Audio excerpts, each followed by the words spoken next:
Okay, so let's continue with our binary search playlist. But before that, hey, welcome back to the channel. I hope you guys are doing extremely well. So the problem that we are going to solve today is finding the median of a given row-wise sorted matrix. So what is the problem stating? It is stating that it will be given a 2D matrix of size n cross m, where n is odd and m is also odd. So both of them are odd integers. And you know, when odd integers are multiplied, the total number of elements will always be odd. Imagine n is 3 and m is 5. In that case, the result will be 15, and this will also be odd because 3 is odd and 5 is odd. Odd into odd is always odd. So what you're given is a 2D matrix which has odd number of integers. What is the problem stating? The matrix is row-wise sorted. What does that mean? If you look at this first row, this entire row is sorted. If you look at the second row, the entire row is sorted. If you look at the third row, the entire row is sorted. Now your task is to figure out the median. Now what is the median? I can technically say, let me quickly write down all the elements. So what is the definition of median? Median is nothing but the middle value in a sorted set of numbers. So if I take down all the integers in this particular 2D matrix and I write them down in a sorted linear fashion, it looks something like this. I've asked you which is the middle one over here.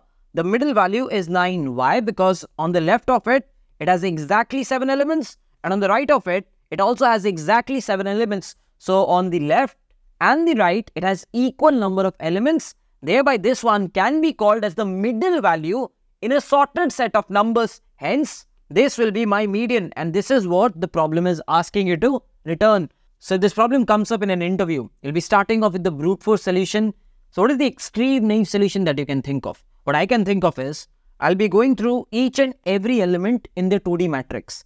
I'll be putting that into a 1D array. Now this 1D array will be containing all the elements of the 2D matrix, but it will not be sorted. And I know that the median is the middle value of the sorted set of numbers. So what I'll do is, I will quickly apply the sorting algorithm and I'll get this particular 1D array. So what I have as of now is this particular 1D array which has the sorted set of numbers. I know the definition of median is middle value among all the set of numbers. Thereby, I can straight away pick up the middle index. Now, what will be the middle index? The total number of elements is 15. The first index will be 0. The last index will be 14. The middle will always be 7, which is nothing but 15 by 2, the integer value will be 7. 15 by 2, the integer value will be 7. So you pick up the value at the 7th index. Or you can say I'll be picking up the value at n into m by 2. This will be your median. If I have to write down the brute force code, it's going to be super simple. I'll be defining an empty list. After that, I have to go through every element in the 2D matrix. So I'll be scanning through 0 to n, which is the rows. I'll be scanning through 0 to m, which is the columns. Right after that, what I'll be doing is, I'll be adding all the values into the 1D list. So matrix of ij. So after these nested loops have operated, I'll be having a list with all the numbers, but it will not be in the sorted manner. So what I'll do is, I'll apply the sorting algorithm. So you can just apply the sorting algorithm. If it is C++, sort, there's an internal function as sort. If it is Java, you can use arrays.sort. I'll leave that to you. Right after that, you can straight away return, or maybe you can straight away print or return, whatever you want to do, list of m into n by 2. And this will be your median. If I ask you about the time complexity, can I say that the time complexity will be n into m because you are scanning through each and every element? After that, you are applying a sorting algorithm in n into m elements. So n into m into logarithmic of total elements. So that will be the sorting complexity. So the overall complexity will be n into m plus n into m into logarithmic. So somewhere it's near about n into m. So the brute force is taking n cross m plus n cross m into logarithmic of n cross m. This is where the interviewer will not be happy with this and he'll ask you to optimize it. So if I'm looking for optimizations, what can I optimize? Probably I can remove this n cross m, logarithmic of n cross m, which will mean that the complexity will be reducing to 2 into n cross m. I can think in this direction.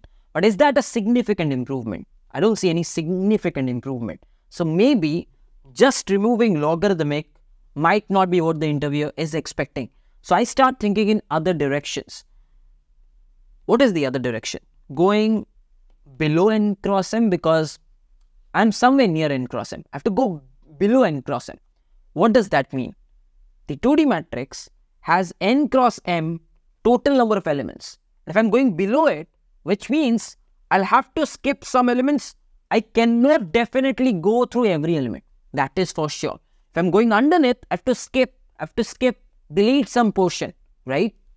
Second thing, it's given sorted. I have to delete sorted, median. Which algorithm comes to your brain? Binary search. Yes, binary search is the algorithm you should start thinking. Before that, let's look at the 1D sorted version of this 2D matrix. Please carefully observe that this is the median. And on the left of it, it has 7 elements. On the right of it, it has 7 elements. This will be helping us to form our binary search approach. On the left 7, on the right 7. Now tell me one thing. Whenever we do binary search on an answer, what do we initially have? We have the search space. So let's quickly define the search space. Tell me one thing. Where can your answer lie? Can I surely say the answer will be between the smallest till the largest element? The answer will be somewhere between 1 and 16. Can I definitely say that? The answer will be somewhere between 1 and 16. I can definitely say that. Let's try to apply binary search and then we'll try to optimize it, okay? So what I've done is I've written down all the numbers, and right at the bottom of it is the number of numbers lesser than equal to. For an example, if I pick up this 7, I'm counting how many are lesser than equal to in this 2D matrix. This one is, this one is, this one is, this one is, this one is, this one is, this one is. 7 numbers. And that is what I've stated over here. So before moving on to the thought process, let me explain you certain things. Now this was the median, right? On the left of it, we had 7 elements. On the right of it, we had 7 elements. Can I surely say everything on the left is smaller? I cannot. What if there was a 9 here? There could have been. So I cannot surely say that everything on the left is smaller. At the same time, I cannot surely say that everything on the right is greater. I cannot say that as well. Thereby, I'm keeping this equal to sign intact. Now, how will I use that? Let's understand. So if I'm having a 9 here, can I say one thing for sure? I know there are 7 elements on the left of 9. This can be 9. I don't care. But I'm very much sure that there are 7 elements on the left of 9. At the same time, if I include these couple of 9s, that makes it a total of 9 elements. 9 elements lesser than equal to 9. Can I say that? What if this was 10? Then, including this 7 and including this 1, there'd be a minimum of 8 elements. For sure. There'd be a minimum of 8 elements. That is for sure. Okay. What if we had this as 7? In that case, 7 would have been my median. And how many would have been lesser than equal to 7? 7 for sure. And this 1 including, so 8 elements lesser than equal to 7 for sure. Okay, we're seeing a pattern. What if this was 7, this was 7, this was 7, this was 7? In that case, I'm definitely sure there'll be 7 elements for sure. And whatever is the median, if I include this, there'll be in total of 11 elements smaller than 7. One thing I'm very sure is, it's somewhere greater than 7. It cannot be 7. It just cannot be 7. Even if I take this as 9, it just cannot be 7. It has to be somewhere greater than 7. The number of elements smaller than median. If I write this down, number of elements smaller than median has to be somewhere greater than 7. It can be 8, it can be 9, it can be 10, 11, anything. I know it has to be greater than 7. So what my task will be? My task will be in this bottom line, which is basically storing the numbers lesser than equal to. Find out the first occurrence. Find the first occurrence where it is greater than 7. And this is this place, which is having 9 elements. Thereby, the first element which is having more than 7 occurrence will be my median. Got the thought process? Now I'll explain you how will I solve this. So I've got the thought process. What I have to do is, I have to figure out the first element which has lesser than equal to numbers greater than 7, which is basically m into n by 2, which in this case is having 9 elements, hence 9 is the answer. How will I figure out the first element? Let's look at this. Remember this we don't have. I've written it manually, we don't have it. We just have the search space. So let's deal with it. At the search space, low at 1. At the search space, high at 16. What will be the first middle? The first middle will be 8. The first middle will be 8. I know over here from like the manual calculations that there are 7 elements lesser than equal to. There are 7 elements lesser than equal to. And I need more than 7. I need more than 7. So I know for sure I'll have to eliminate this section. This section cannot be my answer because I'm looking for more than 7 and this has 7. How will I figure out this 7? How will I figure out this 7 is my question. I'll tell you that. But first, let's do the binary search. Then I'll tell you how to figure out how many n lesser than equal to. That's not a big thing. So what I'll do is, I will eliminate this search space. Hence, the low will move to straight here. Right one place ahead of mid. What will be the mid? It's 9 plus 16, 25 by 2, that's a 12. So the mid will be at 12. How many does it have? It has 13 lesser than equal to. But I just need greater than 7. I just need greater than 7. So maybe I can eliminate this portion. Maybe. Let's eliminate this portion. Let's move the high to one place before mid. Now what's my job? I have to find the mid, and this time the mid will be 11. Quite simple. How many does it have? 11. But I need greater than 7. So again eliminate. And the moment you eliminate, the high and mid, everything goes here. And the next time the mid is also here. How many does it have? 9. But I need greater than 7. Maybe not on the right. So I'll eliminate this. And when I eliminate this, the high goes one place below mid. The high goes one place below mid. And this is where you stop the binary search. Because the high has crossed your low. If it has crossed, I know that this is my partition. I know that this is my partition. And if this is my partition, this is going to be my answer, which is low. Because I was looking for greater than m cross n by 2. So, first place of stop is this. And this one will be my answer. So, you might be thinking, hey Striver, if we're going to compute this entire array, the complexity will be significantly higher. We don't need this manual computation of each and every element in the search space. What we need is just for the middle element 8, first middle was 8. After that, the middle was 12, we need for 12. And after that, the middle was 10, we need for 10. And after that, the middle was 9. So at max, we don't need for every element in the search space. So how do we compute this is the question. That's the easiest thing to do. Trust me, I'll do that afterwards. As of now, what I'll do is, I'll just assume it to be a black box where if I just pass on the number, it will tell me how many are smaller than equal to. Without that, let's write the binary search. Once the binary search gets into your head, I don't think it's tough to figure out what is the total number of elements smaller than equal to. So let's quickly write down the pseudocode. But before that, I've been hearing this a lot in the community that people are saying that the course is in C++. Please correct them and tell them that Raj is writing pseudocode. He doesn't focus on any language whatsoever. All the codes that I'm writing is in pseudocode. You have been observing that. So please correct anyone who's saying that this course is in C++. So I'll be writing the code.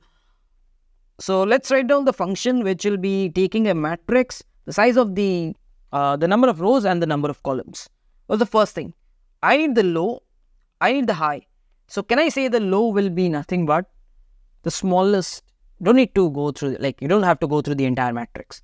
Just go through this 0th column and you'll get the lowest. Just go through the m minus 1th column, you'll get the highest, and that will be done. I'm assuming you can write that. Let's quickly write down the binary search. Be while low lesser than equal to high, right? That is what it will be. After this, you'll be taking a mid, and the mid will be nothing but low plus high by 2, correct? What after this? I need to compute smaller equals. So maybe let's assume smaller equals and assume it to be a black box. So I'll call this black box, which will compute me this smaller equals. I'll tell them that this is the matrix and I need to compute how many are smaller equals than mid. Then mid, right? I have to compute how many are smaller equals than mid. And this is what the black box will give me. Got it? Once I've got this, if the smaller equal, I know the required is n into m cross 2. I have to find greater than this. I have to find greater than this. So if the smaller equals is smaller than equal to this required, which means it is smaller than 7, smaller than equal to 7, smaller than equal to 7. In that case, I need more than 7. Go front. Go and look for a bigger value because this cannot be my median. Or else, maybe look for a smaller value. That's it. That's your binary search. Quite simple. What will be your answer? If you remember, the high is standing at 7 or anything lesser than 7. And the low will always be standing at the first point. So what you'll do is, you will simply return the low, which will be your answer. Done. If I just write the black box, the logic is done. The code is also completed. Okay, so time to discuss the black box. Now, what is the black box doing? It's basically taking a matrix and a number x and it will be returning you how many elements are smaller than equal to x, right? So over here, let's assume this is the matrix and x, let's take it as 8. So if I ask you, how many number are smaller than equal to 8 in this particular matrix? One of the easiest way is you go through every number and you basically compute how many are smaller than equal to. But will you be doing it? If you do it, then you'll end up taking n cross m. And you don't want this time complexity. Can we optimize? Yes, we can. So it's given that every row is sorted. Since every row is sorted, I can use binary search. Yes, I can. What I'll do is, at first, I'll go to the 0th row. So I'll go to the 0th row and I'll ask, hey, how many are lesser than 8? I can do a binary search. And I know we have read about upper bound in this particular playlist. And the upper bound will always point to the first element greater than 8. If I say upper bound, if I call the function that I have already written previously in the previous videos, upper bound matrix of 0, because this is the 1D array which is matrix of 0 and I pass on 8. This will be basically pointing me to this 9 which is at the index 3 which is at the index 3. First element greater than 8. If it is pointing me to index 3, it means it has 3 elements smaller than equal to 8. Smaller than equal to 8. Hence, I can say on the 0th row we have 3 elements. Let's do the similar thing on the first row. What I'll do is, I'll pass on the upper bound, matrix 1 and 8. This time it will be pointing to 10 because 10 is the first element which is greater than 8, which is at index 4. So on the first row, we are having 4 elements which are smaller than equal to 8. Let's go to the next row, which is the second row. On the second row, we'll be passing matrix of 2. This time it will be pointing to 9 because 9 is the first element which is greater than 8. Hence, 0 elements. So overall, the total will be 7 elements. And this is what was expected. Straight away return this. Was it that tough? If you know the concept of upper bound, it is just about iterating through every row in the matrix. So time to write down the black box. So what I'll do is I'll quickly, maybe I'll just call it black box as of now. Black box is taking a matrix and taking the value x. And probably let's keep the count as 0. And I know that I have to go through every row. So 0 to n. And the count plus equal to upper bound maybe we can just call the upper bound function that we have already discussed in this particular playlist. Just copy paste that upper bound function and pass on the matrix of I, because that will be the 1D array, comma your value x. It'll be giving you this count. Once you have added count for all the rows, return the count.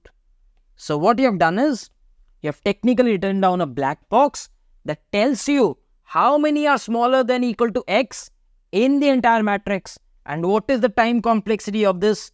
Time complexity of this is n to go through every row, and then you're doing a binary search of upper bound in every row. So that's a logarithmic base m. Why logarithmic base m? Because the length is m thereby. So this is the time complexity. Let's look at the binary search time complexity. What will be the binary search time complexity? Can I say the smallest number? So in the constraints, it is given that the smallest number can be as small as 1. And the largest number can be as large as 10 to the power 9. So at max, the search space can be of size 10 to the power 9. So the binary search is taking logarithmic base 10 to the power 9, somewhere near about that. And for every binary search, you're calling the black box, which is taking, let's look at this, n into log 2m. So this will be your time complexity. Again, I'm repeating, this is for binary search, this is for the black box. On every binary search, you're calling the black box once. Got this? So let's quickly get back into the code editor. Just in case you want the C++, Java, Python, JavaScript codes, all the links will be in the description. Make sure you check it out. I'll just be doing the quick walkthrough where you figure out the minimum and the maximum in the matrix and assign it to low and high. Once you have done this, it's a pretty simple how many are required. That's 7 stuff. So it's basically n into m by 2. Simple binary search. Find out the mid. Have the black box as count small equal. If it is smaller than equal to require, you go for a bigger value. So go on the right or else go on the left, and this is what you return. The black box is the exact same thing we have written, and this one has been copy pasted from the previous video. In case you don't know about upper bound, please go back in the playlist and watch it out. So if I quickly go ahead and submit this, this will be running fine. So if you are still watching, I hope you have understood the entire intuition, and just in case you have, please do consider giving us a like. And if you haven't checked out our merchandise store, the link will be in the description. And if you're new to our channel, do consider subscribing to us as well. If you haven't followed me on Instagram, LinkedIn, Twitter, please do that as well. Yeah, with this, I'll be wrapping up this video. Let's meet in some other video. Till then, bye-bye. Take care. Whenever your heart is broken.